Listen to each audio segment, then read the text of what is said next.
Up next on the Marmy Rock Show, I'm very excited to have Scotty Somerville, the vocalist from Artifas. They're from Memphis, Tennessee. These guys are getting ready to go out on tour with the Veer Union and Boba Flex, and we will see them March 19th in Hagerstown. Scotty, welcome to the show. Hey, how's it going? Thanks for having me, man.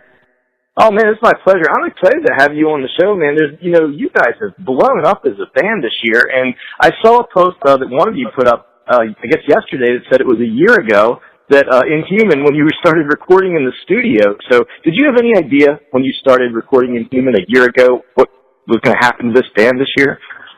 Well, it was really what we were hoping for, but I had no idea the capacity that it was going to grow as fast as it did, because prior to the recording of the album, we've been touring for a few years, and we've been hitting it pretty hard and just constantly building it, but once we took that time off and made this new record, as soon as we put it out, things just changed and things picked up a lot of heat and picked up a lot of momentum, and it's been a great year. Now, you mentioned that you've been touring heavy for a couple years, and this year, man, you toured with a lot of amazing bands. Share with some of the high points of some of the very cool bands you were out with this year. Yeah, man. First we kicked it off with Saint Asonia, which that was the best tour we could have gone on at that time. It was the first major tour that we've been on, other than just playing small clubs and bars. And and those guys they're seasoned professionals. It's Adam Gontier from 3 Days Grace, formerly of 3 Days Grace, and then Mike Mashock from Stained, and Rich Bedeau from Finger 11, and Corey Lowry on bass, formerly in I Empire and Dark New Day. So the crowds were crazy. It was their first tour, and it really put us on the map in a lot of places, in a lot of regions, and got a lot of radio interest in us as well. And then shortly after that, we took a little break, or not really a little break. We just did a little smaller 3-week tour with some friends of ours in Small Town Titans. And then after that, we went on, we got the tour with Theory of a Dead Man. And that was just huge. It was like 27 sold-out shows. It was amazing. The crowds were amazing. The guys in Theory were great. They treated us great. So we're just going to keep on with the momentum. Now we're going out with the Veer Union and Boba Flex. So 2016 looks like it's going to be a promising year as well. Yeah, now, my partner in crime, Ms. MARR, has seen you guys live. She was at the Baltimore Theory of a Dead Man show, and I have yet to see you, but man, the band you're out with, Small Town Titans, we're good friends with those guys, and we were at the very first ever St. Asonia show, so yeah, I know what you mean about those guys. They are right. Very cool. Now, so you mentioned this, it really looks like you've been living on the road kind of for a couple of years now, is that correct, more or less? Is that a fair statement? Yeah, well, prior to this, I taught high school music. I was a drumline instructor, and I went to college for music education and whatnot. And I'd always been in bands and stuff. And then after about 4 years of teaching, I just was like, man, this is my true dream, And if I go the rest of my life not doing it, I'm going to spend the rest of my life doing what if I'd have tried, So I found the guys with all the same mindset, and we just hit it hard from day one. We just started touring, and we played, the first year or two was just playing any bar that would have us play, and if we got $20 or we got $100, we were just glad to be playing. So we really just we put in the grunt work for a while, and then it's finally starting to come to a head, and it feels good.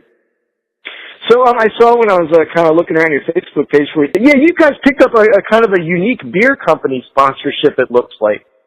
Oh yeah. We on the Saint Asonia tour, we met up with the guys from Lagunitas, and they were behind that tour, and they were at every show, so we got to be really close with them and whatnot, and they really believed in us and saw how hard we worked and how much we wanted it and the passion we had, and they invited us out to the brewery, and we went out and took a tour, and it's like this 300,000 square foot building of nothing but beer. it was unreal. And and they told us they were like, we don't want you guys to think of this as a sponsorship or anything. They were like, we are feeling you guys, we we want to help you guys. We believe in music, and we believe in keeping the culture of art alive, and you guys have that drive and passion we're looking for, and they've stood behind us ever since. They've done great things for us, and they're a great company, and if you're looking for a party, their beer will get you very drunk. Yeah. So nice segue into my next question. I saw a few of those acoustic shows you did in the radio stations, like the one you did up at Will Rock. We love those guys up there in Wisconsin. Do you like those AM morning radio shows, or is it hard to get up to actually perform in the morning? Well, sometimes it's not too bad, but sometimes after a late night, you're just like, oh my God, it's been a couple hours sleep, you know. What really pressed us for it was before the St. Asonia tour, we did a 2-week radio tour where we went to like 2 or 3 stations a day. So we were getting up there 6, 7 in the morning at some places, and it was just like grueling, but as long as we had donuts and coffee, we were good, you know. So in addition to just like, you know, they always do the acoustic thing in the studio like that, do you guys ever play acoustic shows just as your own band? Yeah, we've done a few of them. I would probably say 10 to 20 together. We did an acoustic show with Zach from Shinedown in Texas one night, and it's actually kind of cool. The first time we got asked to do an acoustic show, we were like, man, there's just kind of some tough songs to pull off acoustically. So we just went out there and we didn't change anything. We just played the set full on with acoustics, and it was pretty cool. So we just kind of keep it doing it that way. And like a lot of people will take the song, slow it down and whatnot, and we're like, nah, just screw it. We're just going to take it full on and see what happens. So, hey, it's been about like 3 months since the Blood for Blood video came out. Now, is that going to be the last video for this album, or is there another one we can look for coming off of the current album? No, we're talking about putting out a new video in the next couple months. We're going to drop a new single and do a new video and everything, and then we'll push that one for a while, and we'll see if there's another single out there after that or not. And hopefully sometime, I'm going to say probably around the springtime. You know, we might sometime around the fall, we might start recording the next record. So are you able to actually write because you guys are touring so much? You know, I look at your tour dates with the Veer, and you're out for a while. Are you able to write while you're doing your tour?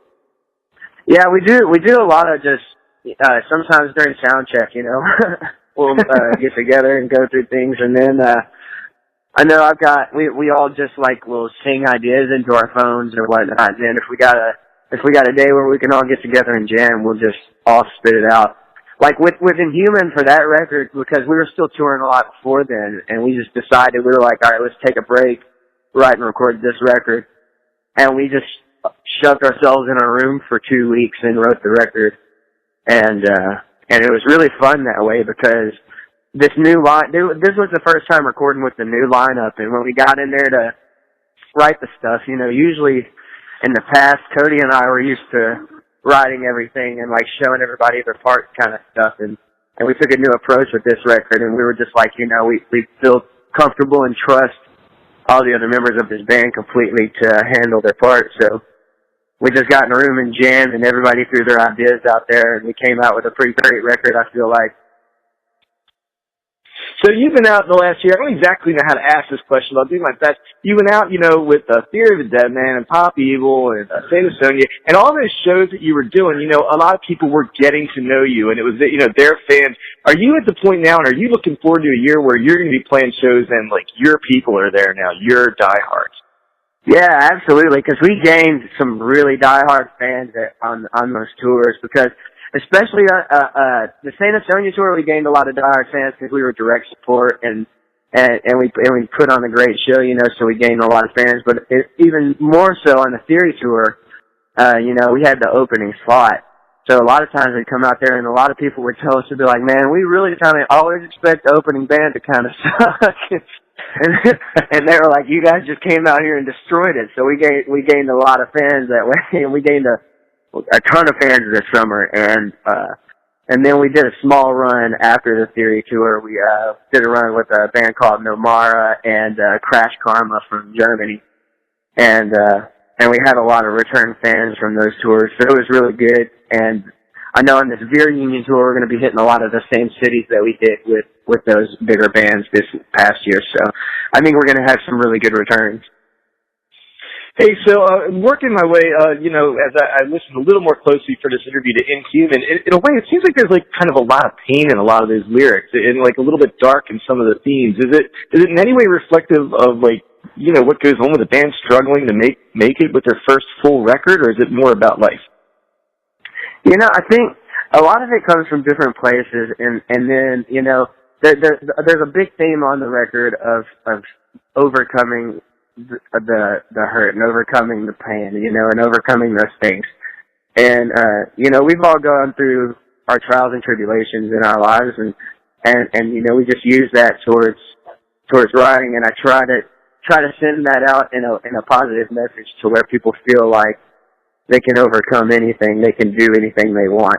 That's something, it was kind of tough for us coming from the area we come from, is like West Tennessee, super Bible Belt, very, very, very, one-sided, when they look at things a lot of times.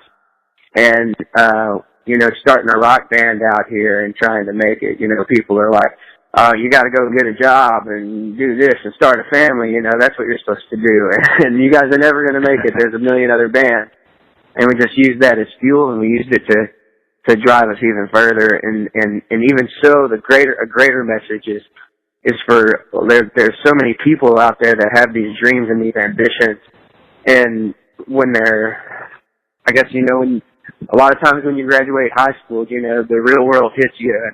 A lot of those dreams and ambitions get taken from you, or they are harder to hold on to. And I guess what the message I try to send a lot of times is, if it's something you really want, no matter how bad it is, no matter where you are in your life, you can make that happen. And if you can really put your mind to it, you can do anything you want. Hey, man, so I got one more question for you about a song off of that record, and the song is Coming Undone off of the Inhuman record.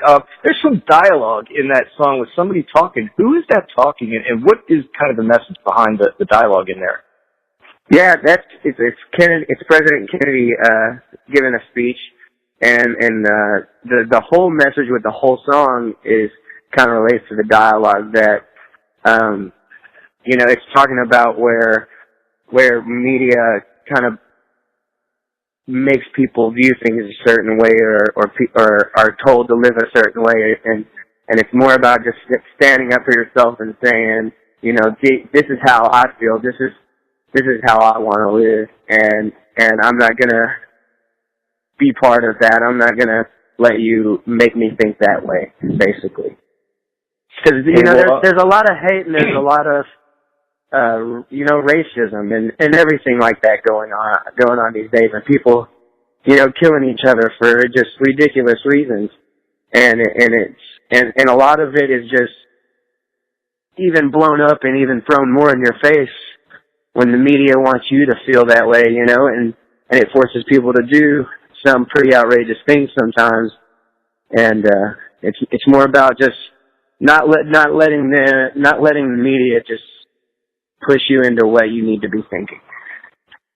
Hey, well, everybody, this has been Scotty from Artifas. They're from Memphis, Tennessee. Their fantastic album's out now. It's called Inhuman, and they are going on tour with the Veer Union and Boba Flex, and a ton of dates on that thing. So get on their Facebook page and their website, check out all the tour dates. So, Scotty, man, thanks so much for being on the show. I've had a great time talking to you, man. Thank you so much, man. It was fantastic. I'd love to be back anytime. Thanks, and we'll see you in Hagerstown on March 19th. All right, buddy. Sounds good.